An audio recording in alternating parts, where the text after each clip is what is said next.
Good evening, everyone. Thank you so much for joining us here at the virtual Princeton Public Library. My name is Nora Walsh. I am part of the programming team, and we are thrilled tonight to welcome County Horticulturalist Margaret Pickoff to talk to us about small space gardening. If you, like me, live in an apartment or you have not a lot of space to garden, this presentation will help walk you through some of the steps to get started and work through that process. As you can see, our program is being recorded. We will be uploading it to our YouTube page following the presentation. So you'll be able to refer to it if there was anything that you miss, or you want to go back and revisit any of the presentation. We do invite you to add questions to the question and answer button under the screen, and we will address those following the presentation.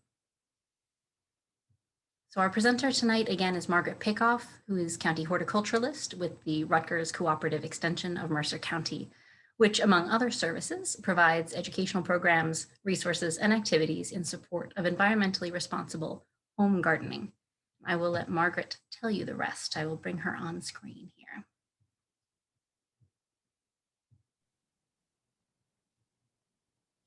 Hello, Margaret. Hi, Nora. Thank you so much. I'm just gonna let you know, I got a little notification that my internet is maybe a little unstable. If at any point you're having a hard time hearing me, just let me know and I can try to move a little closer to our router. Will do. You're good for right now, but yes, we'll check in. Okay, sounds good. So I'm gonna share my screen.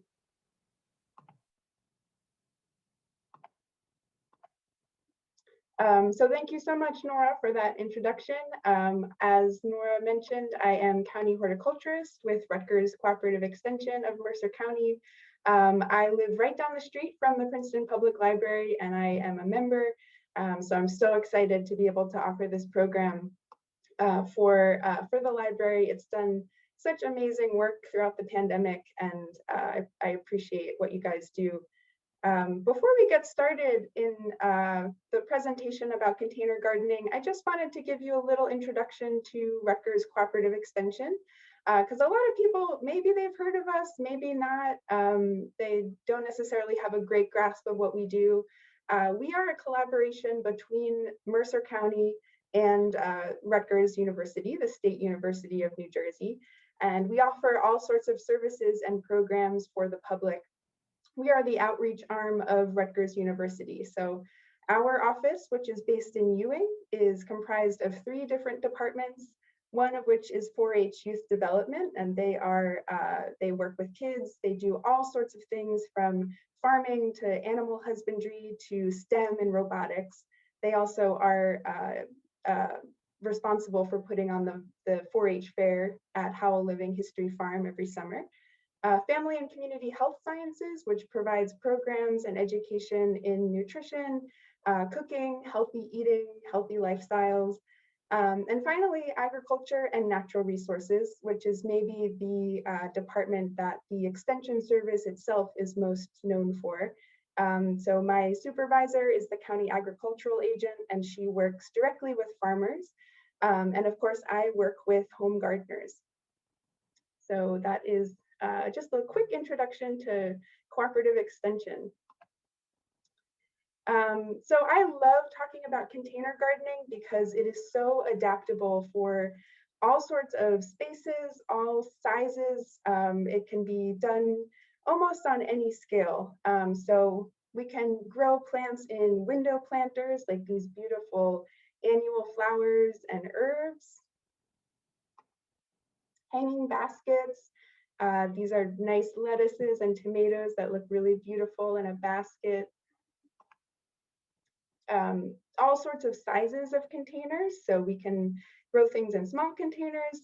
Some herbs grow really well on our windowsills, up to larger containers that can hold larger fruiting vegetables. And you can grow vegetables and herbs and flowers in basically any sort of container as long as it's got drainage holes on the bottom. So there are some sort of fancier products out there that you can purchase that are designed specifically for growing plants.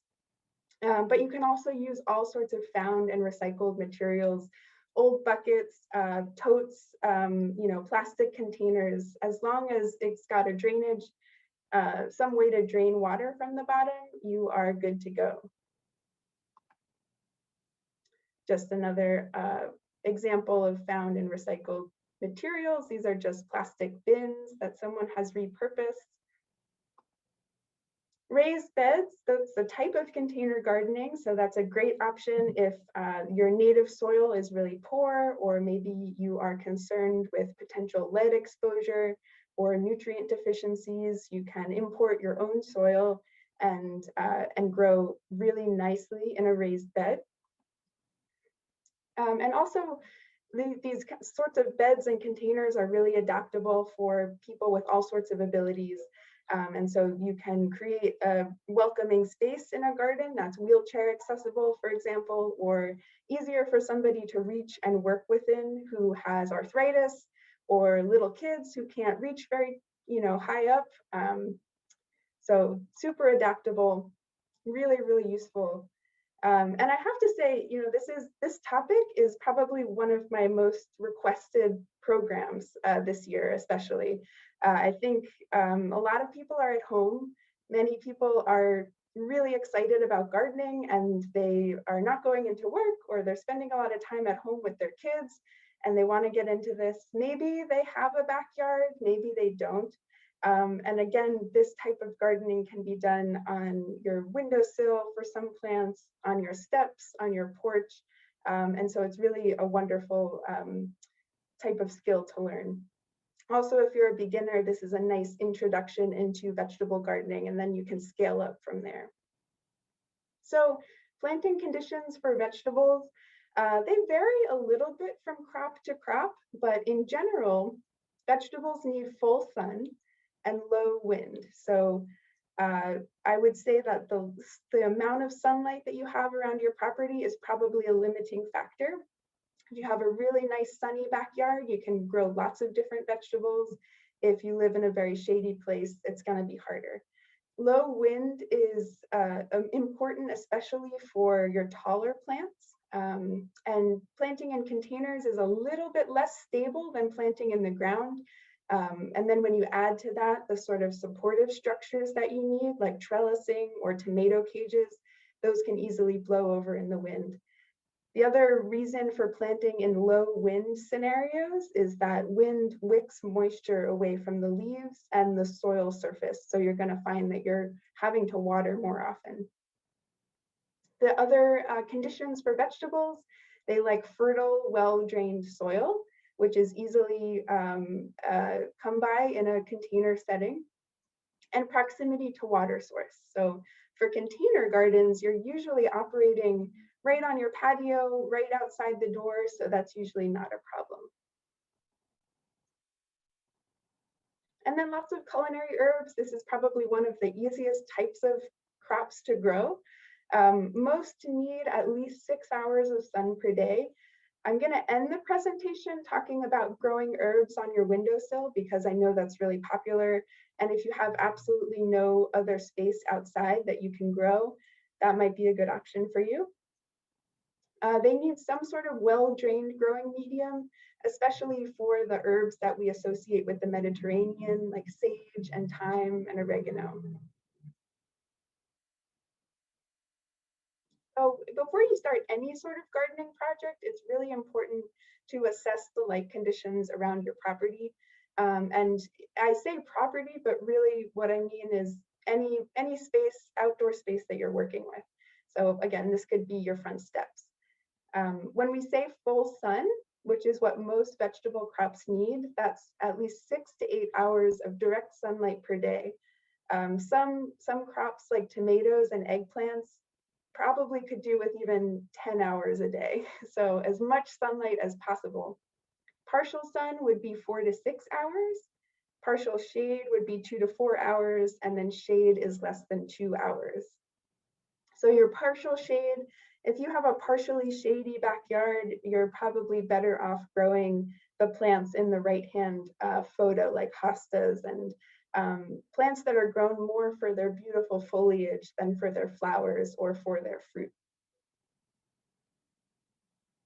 So if your backyard looks like this, you can do lots of wonderful things with perennials and native plants, but you might not have the best location for a thriving vegetable garden. I mentioned that different types of vegetables have different light conditions. If you have a fairly sunny spot, but it doesn't get so much light, you can still grow lots of different types of food, mostly leafy greens, so spinach, arugula, lettuce, that sort of thing can grow really nicely in 4 to 5 hours of direct sunlight. And they actually might be, they might benefit from the little bit of shade that's cast by some trees in the hottest part of the afternoon. These sorts of crops tend to get really bitter when they're exposed to hot, sunny conditions for too long. Then root vegetables require a little bit more sun per day, about 5 to 6 hours. And I would also, again, lump most culinary herbs in with that 5 to 6 hours of direct sunlight category. The vegetables that produce fruit, like eggplants and tomatoes and peppers, need the most sunlight because that takes the most energy for the plant to produce that fruit, which is then harvested by us. So these sorts of plants need at least 8 hours of direct sunlight. Just a quick photo of a nice sunny porch. So again, this isn't even on the ground. This is somebody's porch or balcony. They've got a nice sunny location and it looks like they're growing some zucchini and tomatoes and they seem pretty happy. So nice sunny location. Not all vegetables tolerate container planting, but most do. It's just a matter of finding the right size pot. And that is usually restricted by or determined by the root mass that is developed and needed by this plant to produce what you want it to produce. So leafy greens and herbs that have probably the least significant root mass, so lettuce, spinach, chard, mustard, really only require a 4 to 6 inch pot. When you get into root vegetables like carrots, beets, and radishes, you need a slightly larger pot, 8 to 12 inches deep. And then the large fruiting vegetables, tomatoes, cucumbers, summer squash, need about a 12-inch or more depth per pot. And I've put 1 plant per pot. If you had a gigantic pot, you might be able to fit 2 small varieties of these fruiting vegetables, but if you've gardened before with these types of crops, you know that they tend to get very large, they spread out, and they need a lot of room. So again, you have your lettuce in a sort of more shallow planter there. And then I think that's eggplant on the right-hand side, and then a tomato in the back. That needs a larger sized pot. Some vegetables that do not tolerate container planting, maybe it's obvious, but something that develops large vines and heavy fruit. Some vining vegetables would probably do pretty well in a container, but something that produces a large heavy fruit like a melon or a cantaloupe, probably not the best candidate for a container. Similarly, something that gets really tall and is prone to toppling over like corn, also, I could see it happening if it had enough support, but probably not the best crop to grow in a container. So you're a little bit limited when it comes to the crops, but most vegetables can grow really nicely in containers. I want to talk a little bit about seed starting because we are at the point in the year where you can think about starting some seeds indoors. And just, where do you start as a vegetable gardener if you've never done it before? One great place to start is with seed catalogs. And I have been having so much fun personally, just going through some of my favorite seed catalogs. They're usually free. You can sign up for them to be mailed to you on the seed catalog or the seed company website. And they will mail you these really fun resources. Many of these catalogs are online as well. So if you don't want the physical copy, you can go online. These are a couple of my favorite seed companies, but there are so many out there. And they're full of information about the different types of crops. Often they have really nice photos. So if you really don't know where to start, I would suggest if you're planning a vegetable garden, start with the seed catalog and see what kind of tickles your fancy. In general, so all sorts of vegetable gardening, not just containers, you want to be selective about the type of variety that you're choosing. But it's not something to get overwhelmed by. So there's lots of different varieties or cultivars of different types of crops. And usually you can read about them in a seed catalog. I just put a screenshot of one of our most used fact sheets from Rutgers, growing tomatoes in the home garden. So a fact sheet from a reliable source like Cooperative Extension will usually list the varieties that they recommend for that particular region. And that's a nice place to start as well. They'll also give you information about, as you can see, planting site, soil preparation, usually something about disease control, maintenance, fertility. So it's good to know something about the crop that you're planting before you are in the middle of the summer and have this gigantic crop. For containers, though, you want to be especially selective about the varieties that you choose. It's best to look for varieties that are called, it's a dwarf variety or a short variety or a bush variety. These are going to be more compact, probably less tall, less spindly, usually smaller in size, and they'll grow particularly well in a container. And so this is another reason to go to cooperative extension resources or trusted garden resources and see what they suggest. This is another screenshot from a fact sheet from Texas A&M Extension, and they have specific variety recommendations for these different types of crops based on the fact that you're going to be growing them in containers. So that's just another tip that there are recommendations specific to container gardening. They also give you a little bit of information about the size of the pot that you should be using for these different plants and how many plants should go in that pot. So that's really useful as well.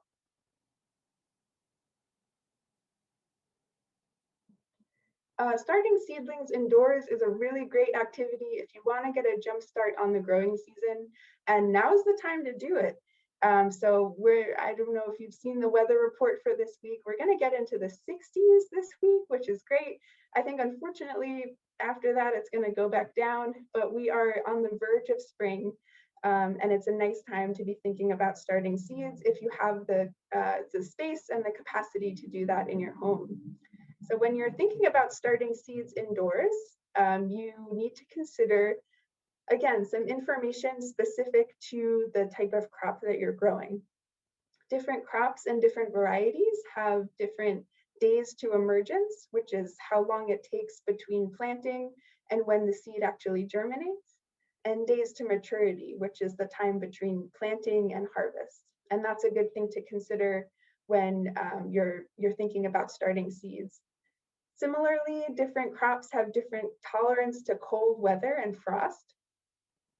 And different crops are sometimes tolerant of transplanting, which means picking the plant up out of one location and putting it into the ground or putting it in a different sort of pot. Some crops are really fussy about transplanting and they don't like to be transplanted and they don't do very well. So that's another good thing to know about the type of crop that you're planting.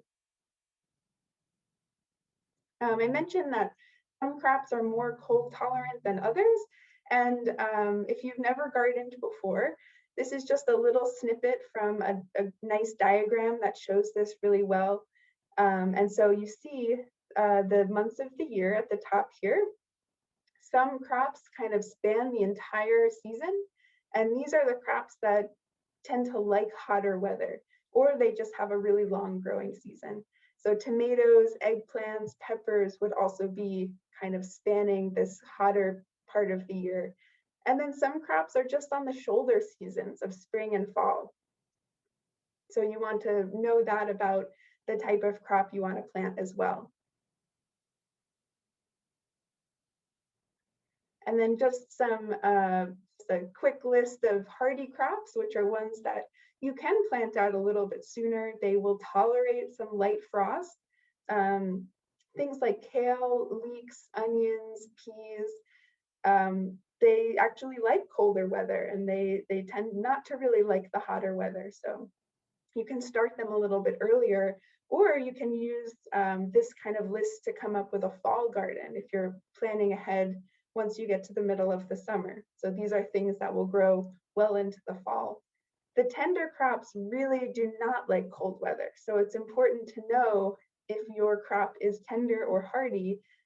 You don't want to start the tender crops too soon because they're not going to be able to go outside until there's no danger of frost at all. And that's usually sometime in the beginning of May. So if you start them inside too soon, you're going to have them inside for too long. They're going to get spindly and probably not do very well. So you want to hold off. And it's a lot of information to consider when you're starting seeds. And so there are some really nice online resources that you can use to help you figure this out. This is one of my favorites. It's a seed starting calculator from awaytogarden.com, which is, if you like gardening blogs, this is Margaret Roach's gardening blog. She's very good. And basically you put in your final spring frost date at the top.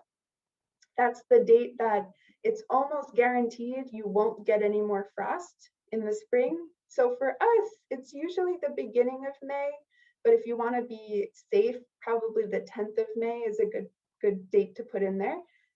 Then you would click calculate, and it fills in this table for you so that you can look at different types of crops, and it tells you when you should be seeding them indoors if you're going to start them indoors, and when they can go outside.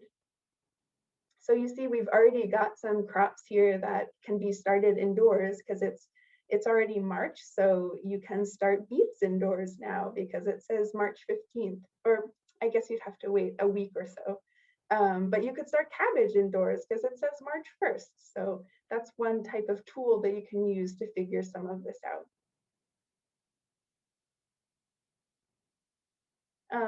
Just a snapshot of the different items that you might use to start seeds indoors. You're going to need some sort of cell tray or something to plant into. These are some common types. These are used on farms pretty often because they allow you to seed a lot at once. And so if you're producing a lot of different types of crops or a lot of one type of crop, then something like that would be helpful. But you can start seeds in any sort of container. Probably a smaller container to start out with is a little bit more manageable. But you don't have to buy the ready-made kits at the garden center. Some people make them out of newspaper, for example, or these are toilet paper rolls that someone has repurposed. So there's all sorts of DIY examples that you can find online. If you have the space at home to have a grow light setup, it's really the best way to start seedlings. Many of our favorite vegetables will not do well if planted next to a window, even a very sunny window. So even a pretty simple shop light with fluorescent bulbs that you can get at the hardware store can be really helpful in providing the type of light that these baby seedlings need in order to grow really strong. So the light should be suspended about 4 inches above the top of the plant. The best grow light setups will have some way to adjust the light as the plants grow taller. This space also needs to be warm, so at least 60 degrees. And so basements are not always the best place to start seeds, even though that's where a lot of people have the most space. But it tends to be a little bit too cold. So this sort of setup is really ideal for starting seeds at home. If you try to start seeds on a windowsill in the winter, you might see something happen that looks like this. And this is what we call leggy plants. These seedlings are not getting enough light. So they're extending out as far as they can to find whatever light they can. If your seedlings are doing this, it is a sure sign that they're not getting enough light. The other reason that planting next to a window is not the best, especially in the winter, is that it tends to be one of the coldest places in the house. And so that's also not great for starting seedlings. I'm going to show you some herbs that you can grow next to the windowsill, but only really if it's a really sunny window and it has southern exposure and full sun for many hours a day. Winter sowing is another option. This is actually a type of seed starting that I'm not really familiar with. I've seen this more in an educational context because it's a nice way to use recycled materials and kind of create a little mini greenhouse that can be fun for kids to observe. But this is one way that if you don't have the space or the capability in your home to have grow lights, you might be able to start some cold hardy crops outdoors using a recycled plastic container that, again, functions as a little mini greenhouse. So it provides a little bit of extra heat, a little bit of protection from the elements, but otherwise these are planted outside. Again, you need to use crops that don't mind the cold. So things like petunias, cosmos, kale, and spinach will do well. Or perennial flowers that actually require their seed to go through a season of cold weather. This can be an option for that. And then this is an example of the same sort of method being used in the spring when it's warmer outside to create like a little warm microclimate greenhouse for these pepper plants. So this can be used later on as well. It's fun, a nice way to reuse plastic bottles. And again, it could be a nice project for kids as well.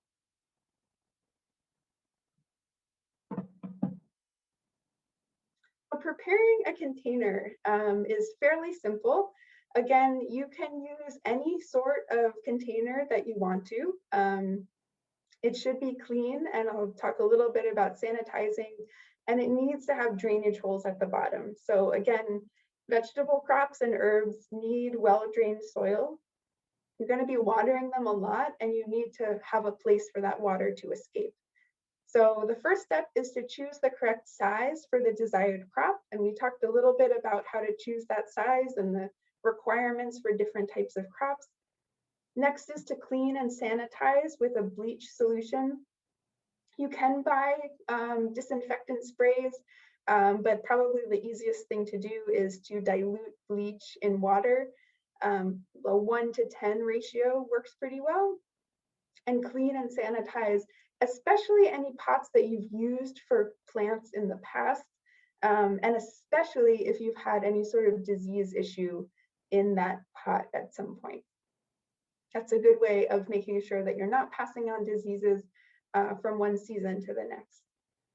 Number 3 is to drill your drainage holes if necessary. So if you're using a ready-made pot, you probably don't have to drill drainage holes. It probably already has them. But if you're using some of the recycled materials like old 5-gallon buckets or storage totes or anything, big plastic containers, you will have to drill drainage holes. And this spacing is pretty good, I would say. Just make sure there are enough holes that are a large enough diameter that water is able to escape through the bottom pretty easily. Loosely fill with potting mix, and I'll talk a little bit about the growing medium that you should be using, but just a hint, it's not just soil from your garden, and we'll talk about why that is. Water the mixture and mix it evenly so it's moist. You can do this either in the pot or in a separate plastic container next to it, so you can wet the potting mix before you even put it in the pot. It's really important that the mixture itself is moist.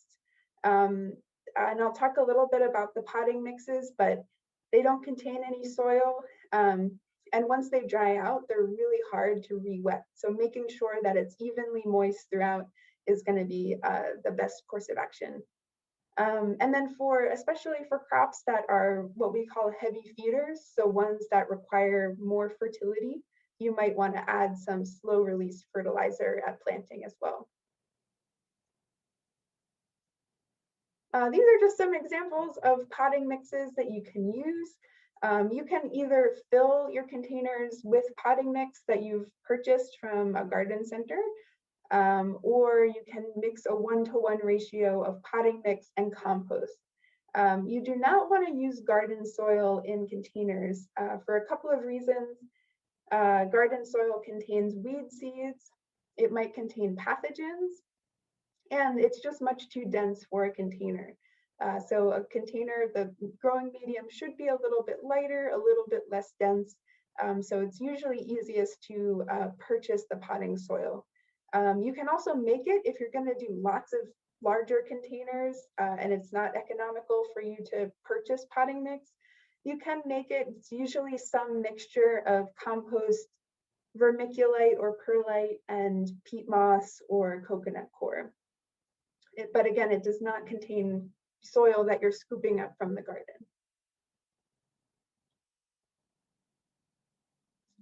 So if you don't want to start seeds, or you don't have the ability to start seeds inside, an easy way to start a garden is just to plant the seeds directly into your container. So all of the information that you need to know about different sorts of crops is going to be on the back of most seed packets.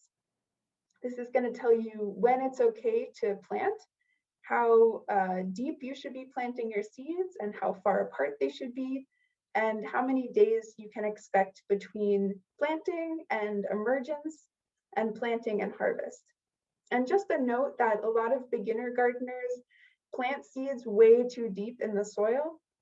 A good rule of thumb is that you should cover the seed with about as much soil as the diameter of the seed, or maybe twice the diameter of the seed. So when you have a tiny, tiny little seed, it should be barely covered with soil. And some seeds actually need light to germinate. Like I think a lot of lettuces need light to germinate. So those are just pressed into the soil surface. They're not even covered with soil. So make sure you read the back of the seed packet.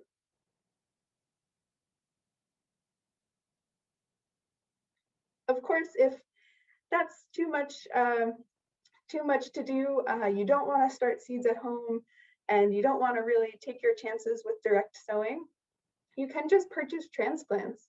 Look for nice, healthy, disease-free plants. These would be at garden centers. Farmers markets are often the best place to buy seedlings because they're grown by farmers. They're really nice quality. And if growing organically is important to you, you can purchase from an organic producer and know that they haven't been sprayed with anything that you don't approve of. So that's a nice way. It's kind of like an instant garden. You just buy a couple of seedlings, plant them in the pot, and there you go. And planting or transplanting is very easy. So you would water the seedlings before transplanting. If possible, do this on an overcast day or a time of the day that's not really, really hot.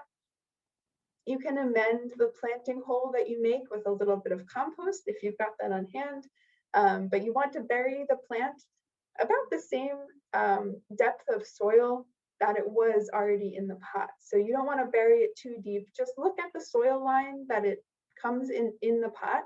So if I go back to this,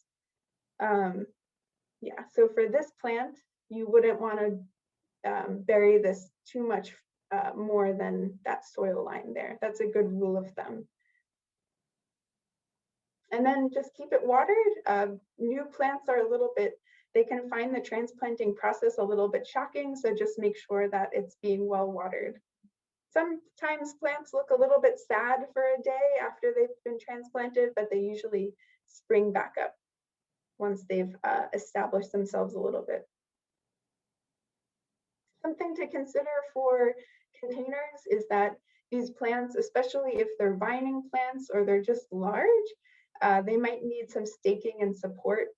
And so these are just some examples of one of our master gardeners does a lot of container planting with vegetables, and these are the stakes that she uses.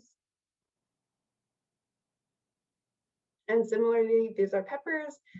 This is just a stake that the peppers can kind of use for support. Any plant that gets tall or wide or kind of heavy, especially plants that are producing heavier fruits, they could use a little bit of support. This is a cherry tomato, and look how gigantic it's gotten. So that also needs some staking. And you can kind of figure out what works best for your situation. So fertilizing the container garden, one thing that I'll mention again before I finish about planting in containers is that containers tend to dry out faster than your regular garden that's planted right in the native soil. There's a lot more air that is surrounding the container that might dry it out. They tend to be warmer because they're being warmed by the sun on all sides. And the plant roots, they can't go down into the soil and find more water. So they are restricted to whatever you have in your pot. So you're going to end up watering more frequently. And as a result, you're going to end up washing nutrients away more frequently as well. So if you're not used to fertilizing, you may find that you do need to add some extra fertilizer if you're planting in containers.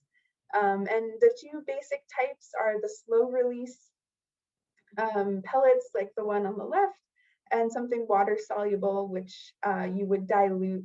This is more readily taken up by the plant, so it's a little bit like a quick boost of nutrients. And again, watering diligently is going to be important because these pots might dry out a lot faster than you're used to. So a good thing to keep in mind is that you've got a really nice way to figure out whether you need to water, and that's just your finger. If you stick your finger down 3 to 4 inches and it's dry, you have to water again. So that's one way to know.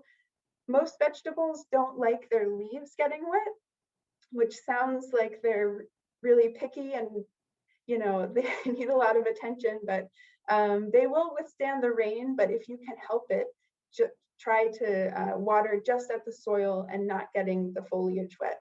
That's one way to prevent diseases spreading up from the soil onto the foliage. And then your watering frequency is going to depend on how big your container is, how much sun exposure there is, what type of crop it is, and the type of potting mix you've used. And again, potting mix, when it dries out, it's very hard to re-wet it. So making sure that it's consistently moist is going to be really important. Just a few words of caution about containers. If you're thinking of filling your entire deck with these nice big containers, over time, they may stain the concrete or wood of your deck or your porch.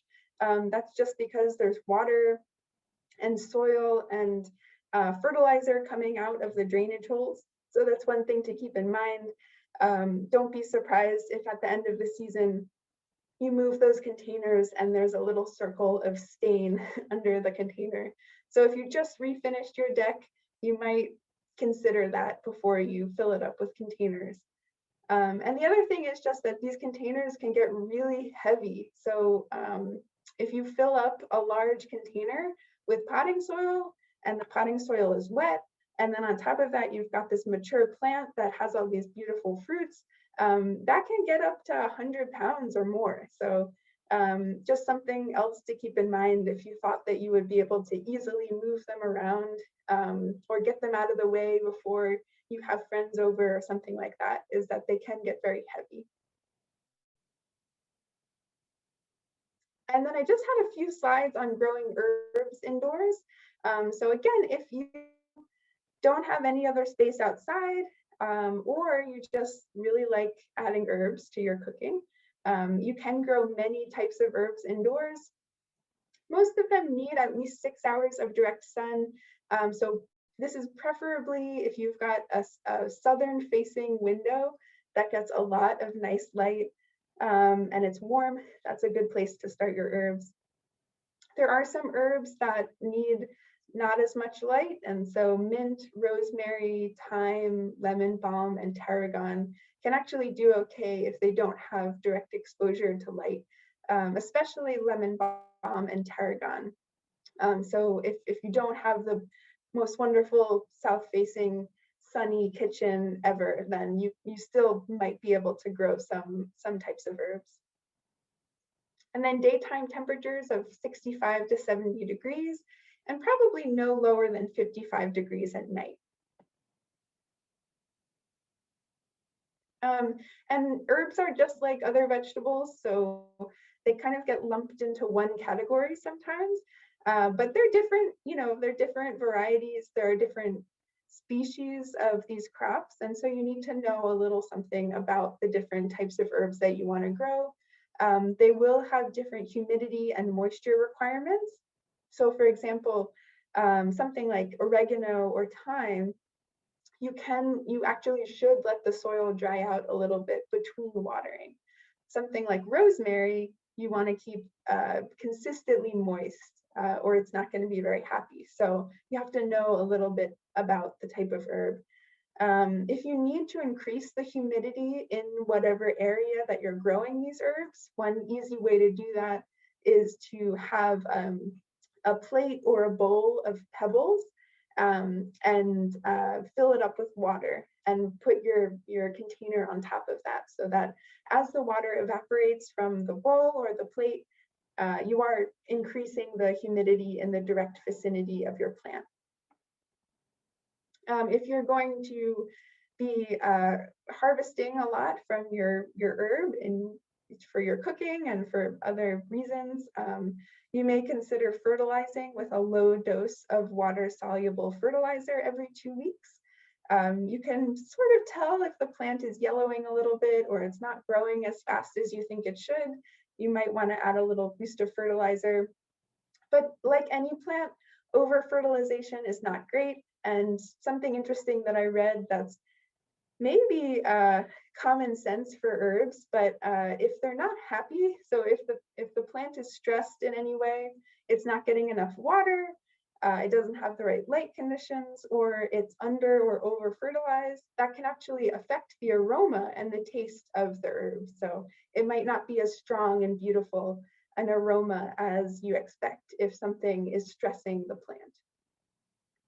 And then just repot when the roots are starting to grow through the drainage holes. So you've got this beautiful basil and it's growing so well, and you pick it up out of the decorative pot that you have, and you notice that some of the roots are trying to escape that pot. That's a good time to repot to a slightly larger container. So that's just a word of when to repot into something larger. And I'll just end on, I wasn't able to cover everything tonight, and I think that we will have some time for questions, but there is so much great information on the internet. I would personally stick to resources from Cooperative Extension. That way you know that the information you're getting is coming from peer-reviewed research, from experts, from people who know what they're talking about. There's lots of really great gardening blogs out there, but there are also a lot of sort of unfounded tips and tricks out there that don't really work, and some of them can actually cause harm to your plants. So I would stick with cooperative extension resources from land-grant universities. If you want to expand out to the nonprofit world, lots of public gardens also have great information. Sometimes county and state governments will put out really good information, but this is just an example. It's a screenshot from a Rutgers fact sheet called Container Gardening with Vegetables. So this is one I would definitely recommend. And if you're looking for more resources, Rutgers and other land-grant universities have quite a bit of really useful information. So I will end on my contact information. So just a note that our office right now is open by appointment only. So we are having people who are trying to walk in with their plant samples to speak to master gardeners. Most of our staff is working from home right now, as you can probably tell. I'm at home at the moment. We're not always in the office, and we don't have volunteers staffing the office. So the easiest way to get in touch, if you've got a plant question, is through email, and I've put my email address up on this slide. So I'm happy to answer any questions that you have, and hopefully you learned a little something about growing in containers. Thank you, Margaret. I feel like I learned so many things that I never even thought of. I guess I never, like the cleaning out your containers with a bleach mixture. I don't think I had ever heard that before. So thank you very much. Oh, good. We do have some questions, and I did want to also just reiterate for anybody who joined us a little bit late that we will be putting this recording up on the library's YouTube page, so you'll be able to revisit it and catch any of the tips or information that you may have missed. So we had a question about recommendations for packaged soil products. So you did end up covering that in your presentation. We had somebody who was asking for clarification.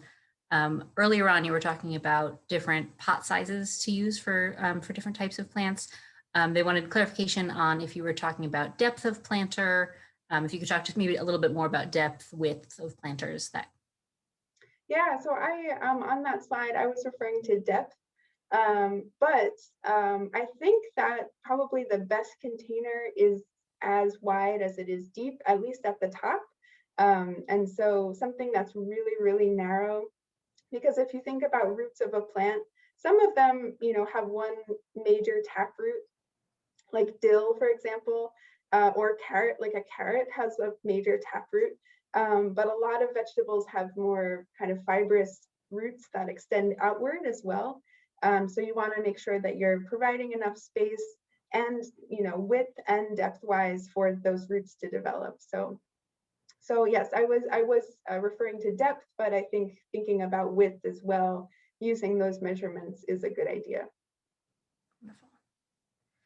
Wonderful. We have the classic New Jersey question of how do you keep deer away from containers?